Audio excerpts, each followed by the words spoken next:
This podcast is brought to you through support from our partner, the Kalliopeia Foundation. The Kalliopeia Foundation envisions a future grounded in compassion, respect, dignity, reverence for nature, and care for each other in the earth. To learn more, visit kalliopeia.org.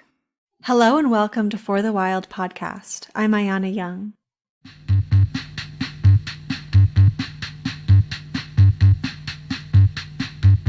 So this, I think, the nature of our transition or initiation is this.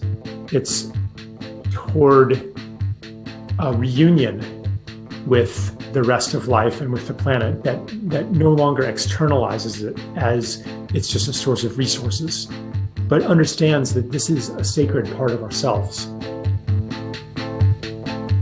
Today we are speaking with Charles Eisenstein and Ian MacKenzie. Charles is a teacher, speaker, and writer focusing on themes of civilization, consciousness, money, and human cultural evolution. His online writings have generated a vast following. He speaks frequently at conferences and other events, gives many radio podcast interviews, and has even appeared on Oprah in 2017. Ian is a filmmaker and a writer who has spent over a decade exploring and amplifying the seeds of emergent culture. His films include Occupy Love, co-produced with director Velcro Ripper, and more recently Amplify Her, which follows the rise of women in the electronic music scene. Well, like I was saying before, Charles and Ian, I want to extend a really warm welcome to both of you because you were both such an integral part of the beginnings of this podcast when it was called Unlearn and Rewild. Charles being the third episode that we recorded, and the Sacred Economics video was really what sparked this kind of enticement into your work, Charles. So I want to say to both of you, Ian and Charles, thank you so much for being on the show, and this really feels full circle to have you both on here today. Cool. Happy to be here. Thanks for having us. So in 2011, Charles, you wrote Sacred Economics, which, quote, traces the history of money from ancient gift economies to modern capitalism, revealing how the money system has contributed to alienation, competition, and scarcity, destroyed community, and necessitated endless growth, end quote. And while demonstrating how these trends have reached their extreme, Charles, you advocate that in their collapse, we actually have the opportunity to transition to a more connected, respectful, and sustainable way of living. Now, in 2012, Ian, you created such a powerful, beautiful 12-minute film inspired by the book. And this video has been viewed almost 1 million times on YouTube and inspired so many, including myself.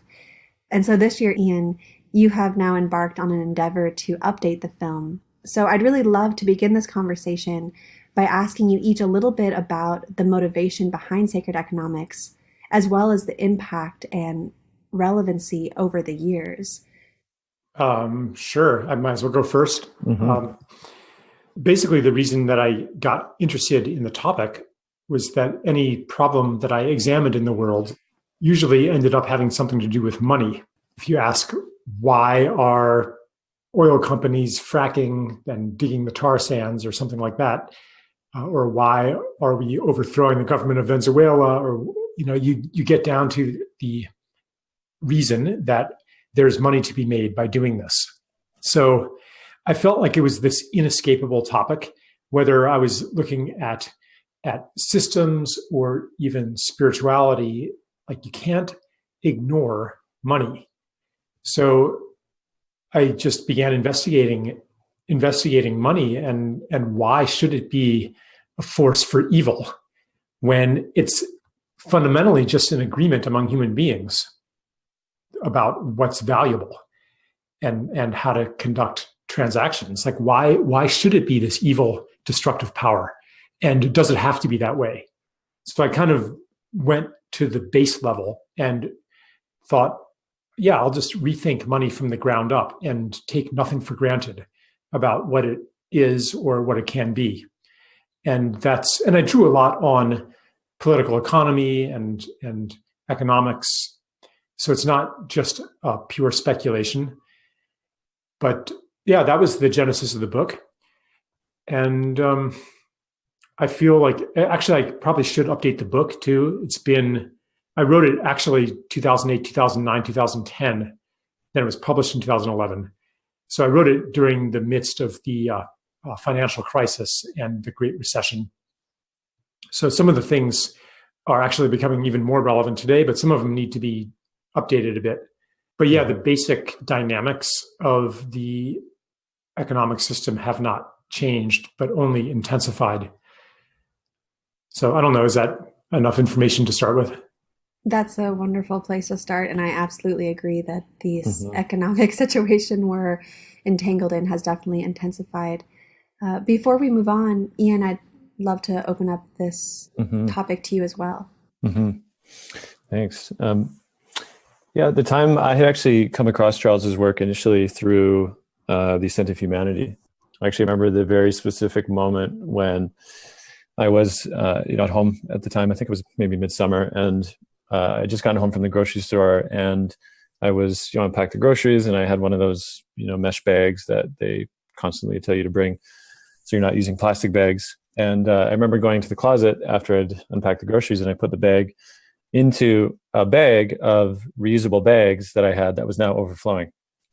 And there was something in that moment that like just hit me of what in some ways that represented the solution to the ongoing environmental crisis was, we just got to reuse, or these kind of consumerist solutions seemed to be such a drop in the bucket when here I was, stacking a bag with all of the solutions were overflowing in this case, in the reusable bag. And I remember I went to the web just sort of in a daze actually. And a friend had just posted a link to a chapter from Ascent of Humanity that I'd never heard of Charles before or the book. And in the line, I can't remember the exact paragraph it was though, but it really spoke to this. It was something, I think he's quoting Audre Lorde saying, the master's tools cannot dismantle the master's house.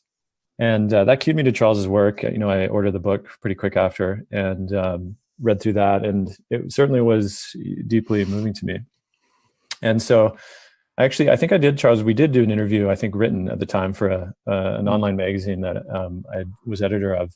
Then later when Sacred Economics came out, that was such a important articulation I felt of the prism of money and how that itself was so much was reflected within that prism about the current story that powered modern civilization. And there was in the closing chapters of that book, there was something along the lines of Charles saying, if you had surplus of some kind or the capacity to invest, that we are in a time where the best investment you can make is in community or in this transitional shift. And so for me, I remember lying in bed and I finished the book at that time, and I just had a flash and I got up and I think I messaged Charles like 2:00 in the morning. I just said, hey, can we hop on a Skype call?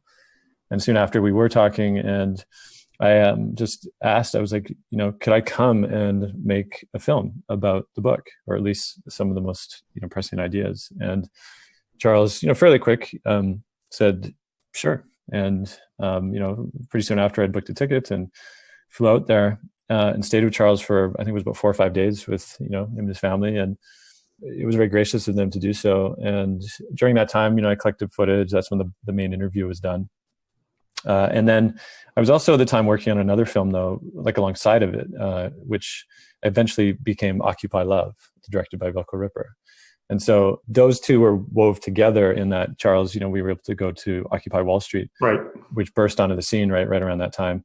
And I think that there was something in, those things colliding. Like Charles had been on to the money thing, since the crash, and like the Occupy itself was like the delayed reaction to the fact that it didn't seem like anything had happened in the economic system. None of the big wigs had gone to jail, or nothing had really changed. And so Occupy was like the kind of frustration mounting, but also the imagination of the time, bursting on the scene. And so that film, for me, I guess, really became a way of trying to transmit even more than the ideas per se, but I really appreciate how Charles laid out so many of the sort of viable ideas. Like they're not just like hypothetical. A lot of them are examples of actual, things that had been tried before and had worked in different ways. But for me, the transmission that I was attempting to do through film was really like a type of frequency of, I don't know what to call it, like possibility or imagination, creativity, that it could be otherwise. And in that sense, I was grateful that that seemed to be the case by what it evoked in others, this sort of mimetic detonation that provided a new possibility. Yeah, I think I just want to add a little bit. I think that the film works really well on an emotional level to convey a certain frequency, if you want to call it that, that is, it underlies the concrete proposals and the information. Mm-hmm. But the book, I always pay a lot of attention to the language, to the cadence. I mean, really anything I write is a vehicle for love. Mm. My secret agenda is to make people feel better about themselves and more willing to live in the gift. So, and to carry more peace with them. So the film, I think, maybe even better than the book, conveys that vibration. So much so that people will watch the film and they won't be able to even say really what any of the content was. Mm-hmm. But I hope it's not just a momentary emotional high that they get. I hope that it actually seeds some kind of process inside of people and opens them up to a different way of seeing the world. But I know that because it has a strong emotional impact, the film, the first version of it, is used for these pyramid schemes. Fractals is the latest one, but there's been other ones too, where you have people in your fractal and they each give you $5,000, and then when they go through it, they can start a piece of it, and then everyone gives them $5,000, and it's a classic pyramid scheme. But they use sacred economics on their website and try to establish an association between that and my work. And I think that the reason that they do that is because it does have such a strong emotional resonance and calls people toward a connection to a future world that really resonates in the heart. It's like there's part of us that knows that economics doesn't have to be this cutthroat war of each against all, but that it can be cooperation and co-creation and generosity and like this part of ourselves that is so narrowly confined in modern society desperately wants expression. And that yearning for a future world, this possibility, it's what draws people to the film and the book, and it's also what makes people susceptible to manipulation. Mm-hmm. Yeah, I definitely want to talk more about manipulation and boundaries when it comes to working with money, whether intentionally or selfishly. I think it can come up in many ways because of our conditioning. But before we dive into that topic, I want to also just kind of start foundationally again with the economic system. And it's really interesting how Occupy Wall Street, in a sense, even brought the three of us together, because I was there. I started the Environmentalist Solidarity Working Group and was really drawn into this work through the madness of this economic system, and then found both of your work. So it's really incredible. And just looking at the economic system in which we currently operate in is, it's one of domination and deception and separation. And many of us have been negligent when it comes to examining what features are inherently built into the money system. Sacred economics points out that both scarcity and growth, despite how contradictory this sounds, are permanent features of our money system. So I really would like if you could elaborate, both of you even, on more of how the nature of money is scarcity and why it is imperative that we truly create new monetary systems rather than simply just changing our attitudes around money from scarcity to abundance. Mm-hmm. Mm-hmm. Ian, do you want to go for that? Or I can do that question in my sleep. How about maybe I have one piece that I could add, but I would love if you started. Yeah, so there's various New Age teachings that tell us money is just an energy, and it's our attitudes about money that are important. And if you change your attitude away from scarcity and toward abundance, then you will enjoy abundance in your life, and so on. But that is not universally possible in our current system. Just as if you were playing a game of musical chairs and there's 9 chairs and 10 people, there's scarcity, right? Not everybody gets a chair. And you say to everybody, just do creative visualization and visualize yourself getting a chair, and don't be in the scarcity of chairs, and you'll get a chair. Like, that might work for one person, but it's not going to work for all 10. Mm-hmm.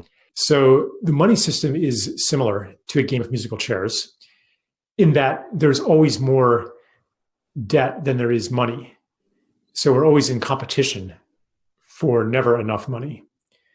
So I do think that a change in attitude and belief is important, because that's a reinforcing substructure of the money system that makes it seem normal and natural and reasonable to have a world of scarcity. Like the psychic climate justifies the economic structure. Mm.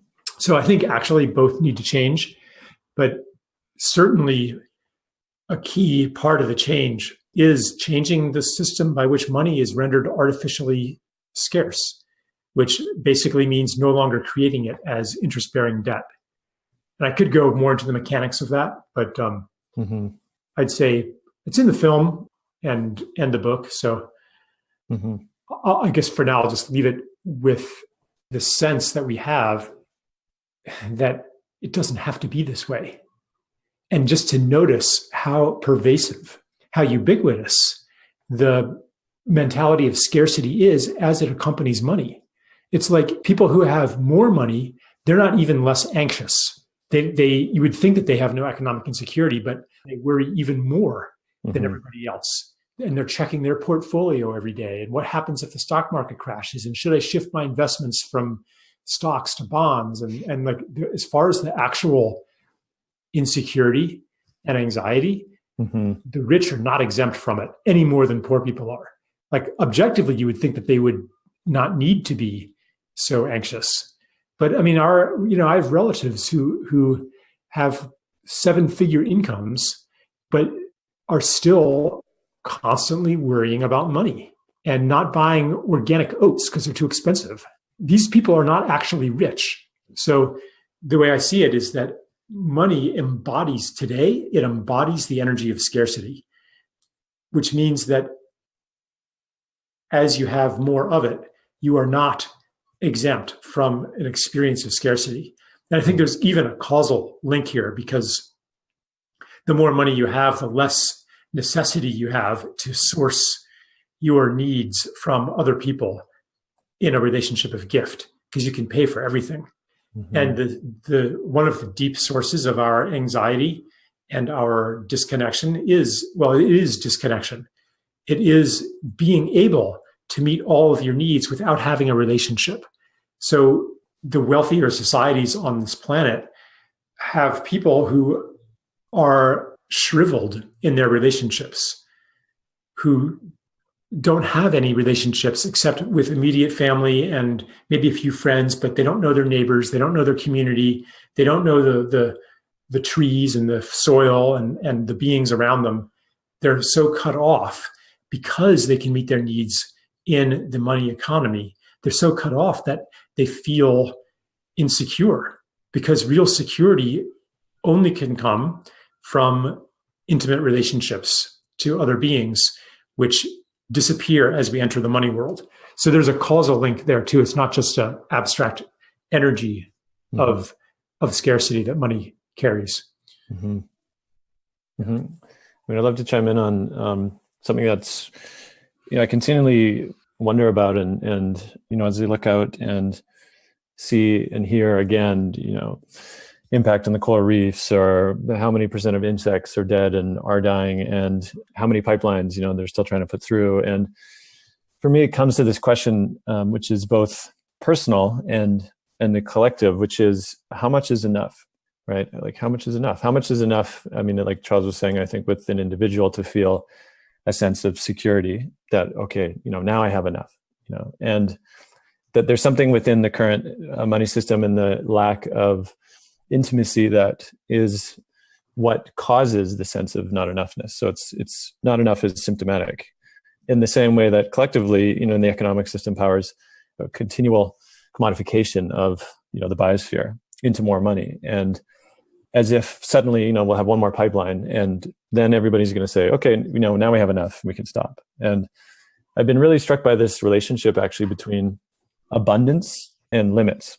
And this idea that unless there ever is such a thing as enough or hitting such a thing or being willing to be limited, then actually there's no such thing as abundance. You cannot be abundant if you have no limit, because you will continually grow to fill, and that scarcity, the hungry ghost of that, will continually fill any more commodification or any more, say, quote, wealth that's generated. And so part of the other thread that, I've been really intrigued by is also, what is the function and the reawakening of village? Like, how does being embedded in a village context actually be the antidote in so many ways to this existential scarcity? The existential scarcity that, unless you have money, you will be cast out or, homeless or whatever it is, that is the thing that has people hoard and all the rest. And so in a way, and I appreciate this often about Charles's work, is, there's rare that I hear any sense of kind of blaming the individual in terms of a cynical fashion that I hear a lot of the wider commentary is. It's once again, this, humans are just greedy, or, humans, what are you going to do? They're flawed. Life would be better if, humans were gone anyway. The planet would be great without us. As if that's, an achievement to be cynical or a misanthropic about it. And I think that there's something in the willingness to both approach and to grieve actually where we're at, what's been done, the arc of species that continually are exiting the planet right now, and the capacity to actually begin to make intimacy with, ourselves and others in a way that truly is a response to these times.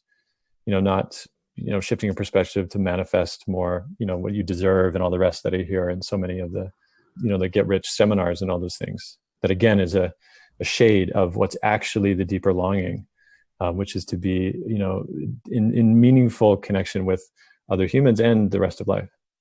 I absolutely see how money in the economic system has severed our relationships with community, village mindedness.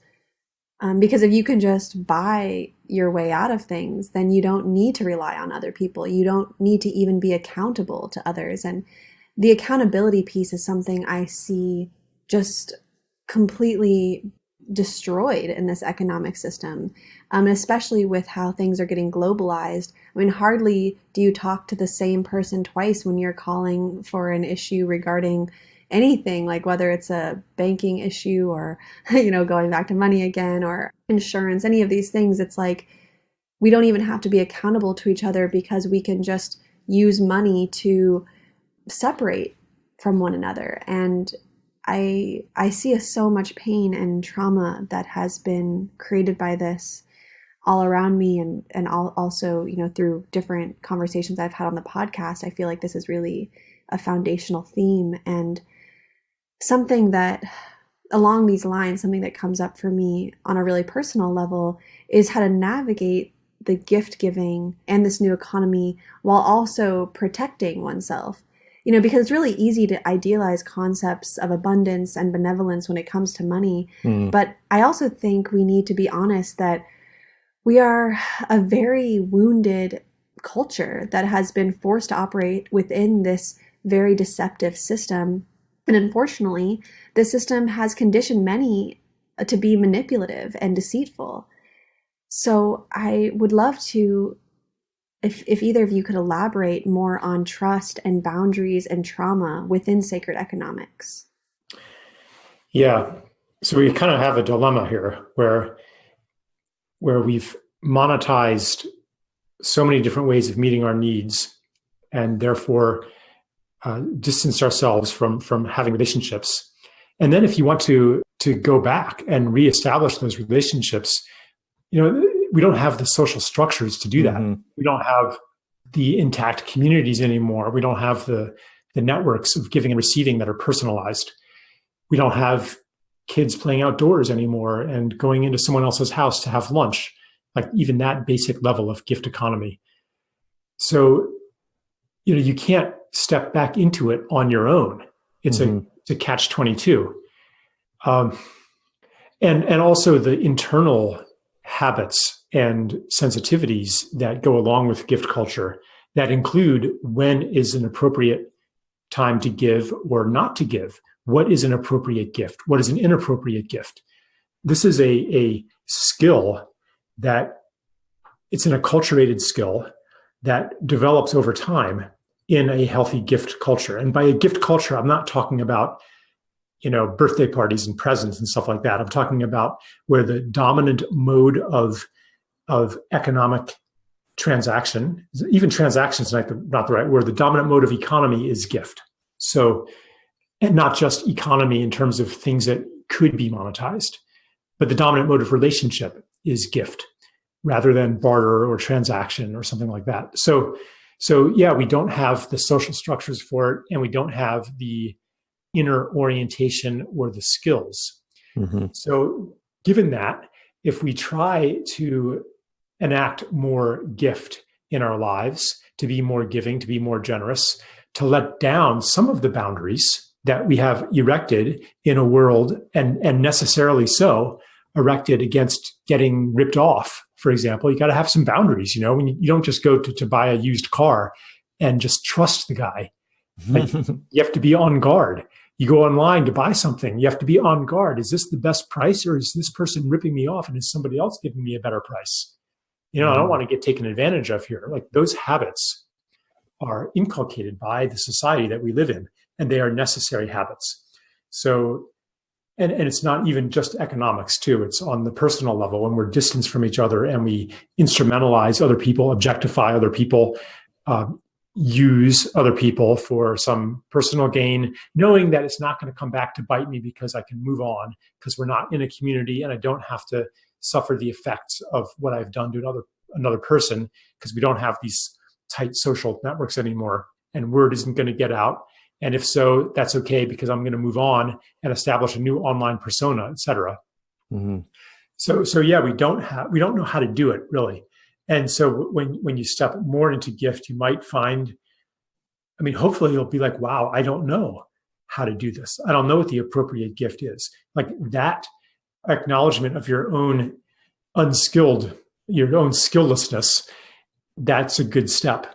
Because otherwise, you're going to open yourself to being taken advantage of, or you're going to have messy boundaries where you've given too much to somebody and unaware of the ties that are created by that gift, the dependency that could be created. Like, there's a whole universe here of gift sensibilities that in modern culture is not well understood. Yeah, it's quite a shift, and I think Charles said, like, the inner orientation and the skillfulness to do so, because we are existing deeply in a hybrid time where, I've been deeply impressed by Charles's commitment to living consistently in the gift, or from offering his books and writings online as a gift to teachings and workshops and things where my understanding is, as much as possible, as much as it's able for him to do so, that he invites that spirit of the gift. And I think what happens is that there's often a kind of confronting discomfort around this idea that people encounter, because it really confronts this idea of how does one value when they're not told what the value of something is. And then, if the onus becomes on them to be able to give for, is it quote a market rate? Is it how much something means to you, or how much it'll impact your life? Even something simple like, say, buying a CD, or they don't really have CDs anymore, but back when they did, imagine the cost value of the CD that, the artist that you loved, that you listened to maybe multiple times a day for years, versus the album that you maybe listened to once and you're like, oh, it wasn't that great, but the market says it's the same price. And so in a sense, it kind of flatlines the value of things, often by these economics of scarcity. And so the gift is such a different frequency change that it's something to step into, which I've attempted in different ways, and in a way, like, invite the discomfort that comes with it. Both in the sense of, myself, let's say, being willing to trust, right? To trust that, say, if I offer this and I'm not telling people how much it's worth, will I be supported? Will it come back in some way? And at the same time, you're not doing it because of that, but it activates this deeper level of trust, which for me, and how I see it affect other people, is that is the kind of ripple effect where somebody truly changes. Because if you're in a transaction with something, literally, I think a transaction with money basically means once this transaction's over, we don't have a relationship. We're good, we're clean. Whereas often the gift comes with actual bind of some kind, and also, a kind of experience of uniqueness or potency, where, somebody can say like, wow, when you gifted me that thing, like I was so taken aback because I thought, I would pay for it or not, or like people are rife with stories about when they were gifted and how memorable that tended to be, and how much it meant to them. And so it really is a kind of mysterious unfolding, I think, about how it looks. And I think often if we get too caught in the kind of grandiose scalability of these kinds of ideas, then I think it can feel a bit overwhelming. Like, how would this mass scale, how would a whole nation operate this way, versus how would you operate this way with just a close-knit community of people around you? Like, what would it mean to begin to lead into these edges, to reveal even just relationship with money, how taboo that is for so many people? They say the two biggest taboos are sex and money. And how how we share about these things and how we speak about them with others, they're either rife with shame or guilt, shadow, and all the rest. And as we begin to unfold these places, we begin to heal our relationship, in this case with money, but also to those places of scarcity, of unworthiness. And that really is where the system has to go that deep.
And to follow up on what you just mentioned around, instead of looking at it as this grandioso plan to change the global economic system to begin with, but how do we just do this within our more localized communities? And I want to ask more specifically that I know, Charles, you've outlined some of the main principles of a new economy as being negative interest, internalization of cost, social dividend, relocalization of economic functions, and peer-to-peer financing. So I'd really like if you could share more on what these principles look like in action. So if there's those out there that are listening who want to begin to practice and question these skills, to give them some tangible role-playing to see what that would look like. So in the Sacred Economics book, most of the book actually is about how do we apply the principles of gift to a money system in a way that does scale.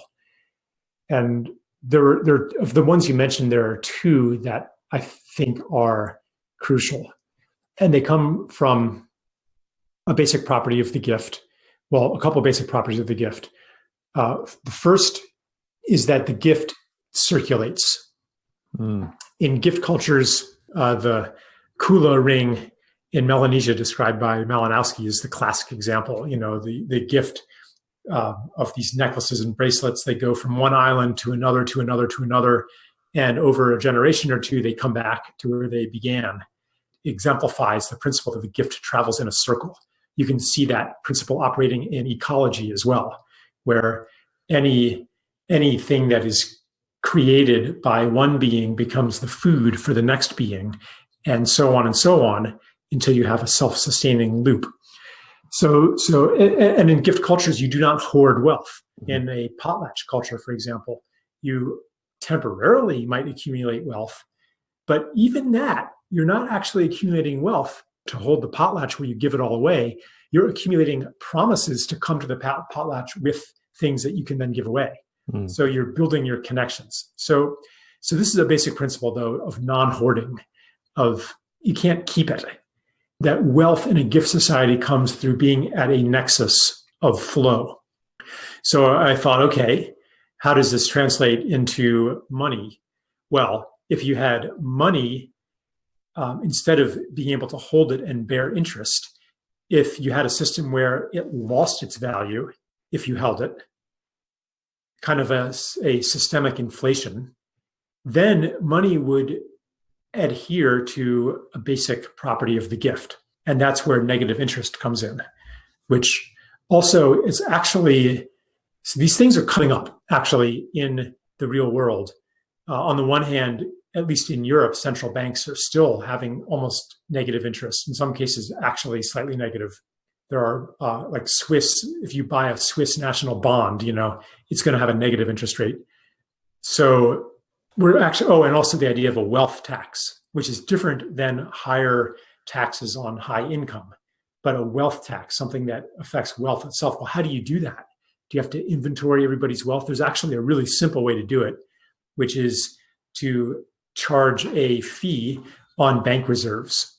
So, and I'm not going to go into too much detail there, but basically it means ramifies through the entire financial system. And basically it means if you have money in the bank, you don't get positive interest, you get negative interest on it. The money slowly evaporates. Just like in the old days, if you had a big store of grain and you didn't give it away, it would eventually go bad and you'd be left with nothing. So if you wanted to put that grain to good use, you would have to give it away. And those people who received it would know you as a big man, as a generous person, and they would feel grateful to you for having given them your excess grain. And so you'd have a secure place in society. So, and you would have everything that accrues to a wealthy person today, respect and power and so forth, but it wasn't through controlling and keeping, it was through giving. So anyway, long story short, negative interest rates on reserves translate into zero interest lending in the economy, translates into an economy that no longer needs economic growth for everybody to thrive, to have full employment and so on. So there's I go into a lot of economics in the book around that. And so that's one piece, one principle of the gift. And another principle of the gift is that when you give something, you don't have a guaranteed return. Like if I give you a gift, in a gift culture, I might have an expectation that you're going to give to me also, or that you're going to give to somebody else. Like, in a gift culture, I might give a certain gift to one person who never gives anything back to me because they're in that whatever father-in-law relationship to somebody else, and they give to that person. So you don't necessarily get a gift back from the person you gave to, and you don't specify what the gift is going to be. If I give Ian a birthday present, I'm not going to say, I'm only going to give you this if you agree in writing to give me a birthday present of equal or greater value. I could reasonably expect that if I start giving you presents, you're probably going to do the same. But I don't have control over the situation. Mm-hmm. So that leads to the second most important pillar of a gift-infused economic system, which is universal basic income. Mm-hmm. Or in the book, I called it a social dividend. And basically, you're saying, we're not going to withhold the means of survival subject to whether or not you are doing useful work in society. We're going to give you that. We're going to give you the means of survival. And we're going to trust that your basic nature as wanting to give to the world will come out if you are liberated to do so. And so this taps into a very different view of human nature. Mm-hmm. Classical economics says humans are motivated to maximize rational self-interest, and would say that if you didn't have to work, you wouldn't. If you weren't required to contribute to society, why would you? Why wouldn't you just sit back and play Mario Brothers every day and drink beer? Because you don't have to work, so why would you? That is, I think, a really distorted and inaccurate view of human nature. I think people are driven and deeply yearn to express their gifts in the world and to contribute to something meaningful to them. And that if we allow them the opportunity to do that, they will do that. Mm-hmm. So that's another principle of gift, is the principle of trust. Mm-hmm. It's the principle of not controlling the return, and which is one of the philosophical underpinnings of universal basic income. So I think that together with negative interest are the two most important key pillars of what I would call an ecological economy. And the one could be used to finance the other. So I mean, I could speak for hours on these, but I guess just to say that these intuitions and longings toward gift in the personal realm and on the community level do have a counterpart on a systems level. Mm-hmm. It has never been enacted before on a mass scale or a global scale. But I think that our transition is toward that kind of world where our best impulses and our spiritual leanings and our kindness and generosity are no longer the enemy of the systems that we live in, but the systems that we live in are an embodiment of our highest aspirations. Mm-hmm. So I want to take what you just said, and I'm sitting with it, and I think about something that, Charles, I know you've written and spoken about extensively, and you as well, Ian, this idea of the old story that we're emerging from.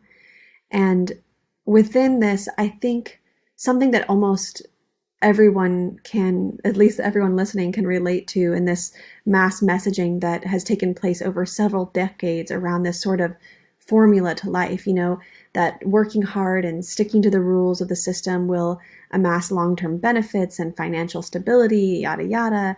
And I believe you referred to it as the, quote, grand project of civilization. But we know that this story is not true, and to continue feeding into it will also not make it true. But I can't help but think about how following this formula actually enables and strengthens imperialism, strengthens human supremacy and extractivism and patriarchal values. So this question around this transition, and I know a lot of names have been given to the unraveling of the old story and the recognition of our separation, terms like crisis, collapse, coming of age, and even rites of passage. So I'd really love if you two could elaborate more on where you see us in this transition from the old story to the new story, and what kind of crisis moments should we prepare for collectively? I get curious around this idea of, linear progression, which, seems suspect if you examine it. But the story of, I think Charles called it the story of ascension, I believe. The idea that, we started out as cavemen and, it's been a sort of fairly steady march towards more complexity, more high vibration, or, there's different models that essentially are saying somewhat similar, that it's, humans from the caves to the stars. And the problem with that, of course, it doesn't recognize that there's, many multiple worldviews coexisting, though the dominant one seems to have swallowed, many of the diverse other worldviews that have existed on this planet. And there's a seduction within that worldview that the dominant worldview is the only way it could be or ever has been for those that are within that system. And so in a sense, like anything, it's hard to see the water you're in until you're able to have a deep experience outside of it. And I think that, as the examples of this alternate economic system or ecological system, Charles was speaking to, for me, I feel there is this deep resonant kind of core, it's like you call it a core story or a core frequency, but that if we look at the history of the human species and believe that, based on historical data and all the rest, that for the most of it we lived in nomadic tribes and various versions of village.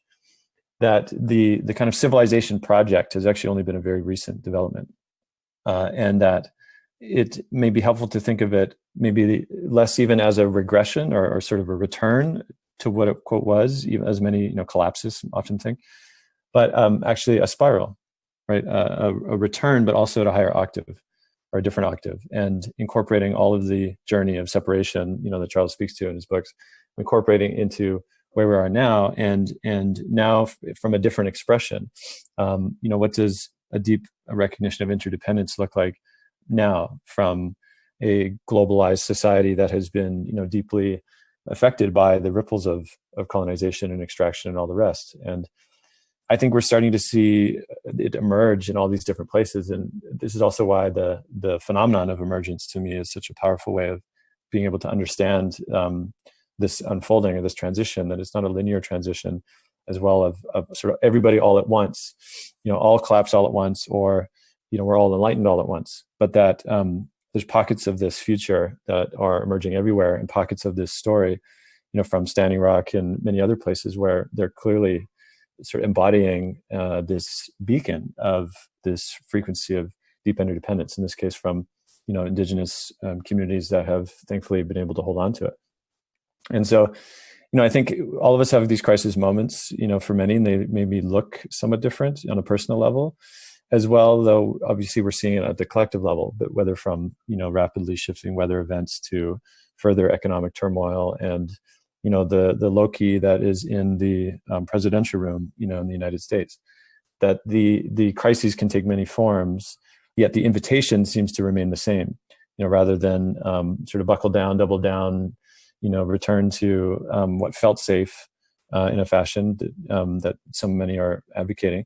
Rather see it as the invitation to step even more into this, story that wants to emerge, without certainty, though, that it will be successful. I think that's also the big kind of recognition of this time, is that there's absolutely no guarantee that, quote, it'll turn out for the better. And yet, I don't think that's necessary actually to be engaged. That's like saying that life's only worth living if you last forever. And I think, on a personal level, actually that it is precious because it doesn't last forever. And I think that there's something now in this time that we're willing to take steps or to lean into this story, for the sake of not just those to come, but that it itself is rewarding to do so now, to save the little patch of green that's still in your community, when it seems ridiculous, that's still worth doing now, despite the coral reefs dying, despite, all the rest. And so in a way, it's like, there's nowhere to get to that isn't possible to reach here, although certainly the beauty of the expression that is possible, that we could see, is only possible if we're able to lean into it now. Yeah, Ian referred to what I call the story of ascent, that narrates human history as this kind of triumphalist rise from the caves to the stars, from materiality to spirit, from the soil to the digital realm. It is pretty much the same story, whether you're talking about spirituality or technology. And it says that our destiny is eventually to become independent of nature, to become more disconnected, more separate. And so you can look at history as at least for the dominant culture, as one step after another toward that goal, where we entered into higher and higher abstraction and ability to abstract. For example, even the advent of language with nouns and representation, that was a step away from immediate experience of reality. Domestication, turning nature into something that is there for us. And then industry, and then the computer age. Each of these revolutions distancing us more and more from the rest of life and reality. And this, as you can see from the temporal distribution of these revolutions, they're happening faster and faster. They're accelerating exponentially. I just had a conversation, which I recorded with Daniel Schmachtenberger, who talks a lot about exponential tech and how in nature, the lion doesn't evolve faster than the gazelle. The lion evolves to be faster, the gazelle evolves to be faster, but they stay in a kind of equilibrium because their evolutionary mechanisms are the same. But with technology, the fish are not evolving as fast as industrial fishing methods. They can't catch up with drift nets and industrial trawlers and things like that. And more generally, the entire biosphere cannot keep up with exponential technology. So that necessarily changes our relationship. If we're going to have something called nature in the future, it changes our relationship to nature. No longer can we just, as a lion can, take to the best of our ability, knowing that everybody else will be able to take care of themselves. But we have to adopt a posture of stewardship or partnership that looks consciously at the effects of our actions. So this, I think, the nature of our transition or initiation is this. It's toward a reunion with the rest of life and with the planet that no longer externalizes it as it's just a source of resources, but understands that this is a sacred part of ourselves. Not necessarily where I diverge a little bit with Daniel Schmachtenberger is I do not think that exponential tech is necessarily an existential threat, that we're going to destroy the ecological basis of human life and we're all going to go extinct. I think that there's even a worse scenario, which I wrote about in my climate book, which is that we continue to kill the planet, but thanks to carbon-sucking machines and bubble cities and synthetic food and hydroponic factories and so on, that we maintain human life on a dying planet. So part of the evolution, part of the transition is away from the mentality of, are we going to be okay? Are we going to survive?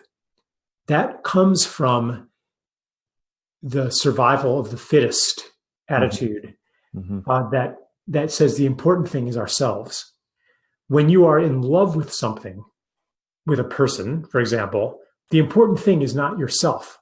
If I love my mother, it's not because I think that I got to maintain a good relationship so I get my inheritance or something like that. That's not love. Love is I care about her because I love her. I mean, there's no reason for love. There's no reason that says, here's how I will benefit. So I think that the time has come to transition toward that relationship to nature, which other cultures had, and that we have forgotten in the ascent of humanity, in this historical period of developing the technologies of control, which I think do have a purpose. We don't necessarily know what that purpose is yet, but when we consciously turn them toward regenerating and restoring what has been damaged and start asking different questions, then we will find the correct use for these technologies. The different questions being not how will we survive, but what kind of world do we want to live in? How can we take care of our relations? How can we be a healing force on this planet? Like those kinds of questions give birth to new applications of technology that exist today on the fringes. You know, there are people doing like amazing things in permaculture, for example. But we have not, as a culture, turned our collective attention and creativity toward that. There's still way more energy and money being spent on war than there is on ecological restoration. Yeah, so I think basically the initiation is into love. Hope that's not too cliche, but that's how I see it. Oh, I don't see it as cliche at all. It's actually something that I feel very firmly in my own belief system, that in order for us to be sustained and driven in our missions for service, it has to come from a place of love, because otherwise, what's going to wake us up every day to stand and engage in this intense crisis? So I want to thank you both. And if there's anything that has been left out that you want to mention, I want to open up to either of you for any last thoughts while we're still together. I just feel like, once I step into it, we could expand and expand and expand. Mm-hmm. I appreciate this conversation and your questions and this opportunity. Mm-hmm. I'd love to leave the listeners with this image that's come to me and continually has me just reflecting on its possible, mystical applications. But if you're familiar with cymatics, which is, my understanding is essentially like it's a vibrational wave, often through like a sound frequency, and how you can find videos on YouTube now, right, where the researcher, or let's say DJ, will play a certain frequency, and that there'll be certain particles on a speaker that will assemble, or that whether it's water as well, will assemble into a certain orientation based on a relationship to the frequency. And in that sense, I feel like there's something in that with this idea of, what is love as a frequency? What is the form it takes in a natural fashion? Like, it's not something that the form, it needs to be, made happen by responding to the frequency, but in fact, they're deeply interrelated. They're one and the same. And how our kind of global unfolding, emergent unfolding, could be seen as a response, or as a relationship to this core frequency that has been named here as love, but that it has a certain form, actually, that it will take automatically. Like, if we are able to tune in and to surrender to this core cymatic of love. And so in this sense, it's not sort of a kind of, open-ended, whatever somebody might feel like doing, let's say, because there's very real possibility, of course, that it is aligned with a frequency of fear or scarcity or egoism, or all these ways, which, seen from a different perspective, are also those places in which we have been conditioned or wounded into not aligning with love, that I think at the core, every human being does want that, actually. But, again, for different ways of being interrupted in that created structures, inner structures in ourselves, and systems that further wound. But if the capacity to deeply align with and surrender to that frequency of love, then the action becomes obvious. That to me is the core understanding of the intuition in this case, that we're actually tuning into that core frequency. And so that is what I just wish to leave the viewers with, to be able to develop the capacity to tune into that frequency of love, and then just respond in the natural fashion to what they feel most called to do.